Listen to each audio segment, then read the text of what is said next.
जरासीम, bacteria, virus हमारे जिस्म में दाखिल होकर हमारे इम्यूनिटी सिस्टम, क़ुव्वत मुदाफ़ियत को मुतासिर करते हैं और मुख्तलिफ बीमारियों का सबब बनते हैं।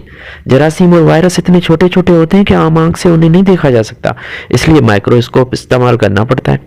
हवा में मौजूद जरासीम सांस की नाली से दाखिल होते हैं और खांसी से मुंतकिल होने वाले जरासीम गुर्दो गुबार के ज़रिए सांस की नाली में दाखिल हो जाते हैं।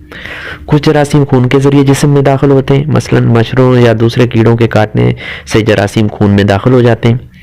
आलूदा पानी और खुराक के ज़रिए जरासीम जिस्म में दाखिल हो जाते हैं। जरासीम जो बीमारियां पैदा करते हैं उन्हें ज़िंदा रहने के लिए इतने ही दर्जा हरारत की ज़रूरत होती है जो इंसानी जिस्म का दर्जा हरारत होता है। जरासीम जिस्म को कैसे नुकसान पहुंचाते हैं? जरासीम जिस्म के खून को तबाह कर देते हैं। दूसरे जरासीम जिस्म में दाखिल होकर जहरीली रतूबत, टॉक्सिन पैदा करते हैं। फिर जरासीम जिस्म के एक हिस्से से बाकी हिस्सों में भी आसानी से पहुंच जाते हैं।